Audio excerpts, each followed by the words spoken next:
Gift સિટીમાં wine and ડાઇનની સુવિધાથી રોકાણકારો અને ત્યાં નોકરી કરતા કર્મચારીઓ તો ખુશ છે, પરંતુ ફેઝ 2 હેઠળ આવતા ગામના ખેડૂતો અને જમીન માલિકોમાં નારાજગી છે. ગિફ્ટ સિટીના ફેઝ 1 અને ફેઝ 2ના બાંધકામના નિયમોથી નવા ભળેલા ગામના ખેડૂતો નારાજ છે. ફેઝ 1માં હાઇટ 115 મીટર, જ્યારે ફેઝ 2માં હાઇટ માત્ર 22.5 મીટર અપાય છે. આ ઉપરાંત ફેઝ 1માં કપાત નથી, જ્યારે ફેઝ 2માં 48% કપાત અપાતા જમીનના ભાવ તો ઉચકાયા, પરંતુ કોઈ લેવા તૈયાર નથી. ગાંધીનગર ક્રેડાઈના સેક્રેટરી એસ.કે. પટેલના મતે ડ્રાફ્ટ બાદ એફએસઆઈ અને કપાત જાહેર થતા ભાવ તૂટ્યા છે. હજુ નવા ભળેલા ગામમાં ભાવ તૂટે અથવા તો સ્થિર રહે તેવી શક્યતા.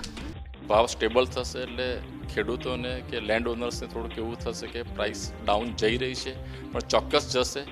એનું કારણ છે કે આજુબાજુના એરિયામાં પણ એટલો ભાવ નથી ગાંધીનગરમાં હોય, તો ત્યાં વધારે ભાવ આવવાની કોઈ શક્યતા હોવી ના જોઈએ. મીન્સ કે ત્યાં અત્યારે એવું કંઈ ડેવલપમેન્ટ થતી, એ ઘણો સમય લાગશે ડેવલપમેન્ટ થતે અત્યારે હોય, તો એ રીતે જે અત્યારે પ્રાઇસ છે એમાં કદાચ 10-15% રિડક્શન આવવાના ચાન્સીસ છે.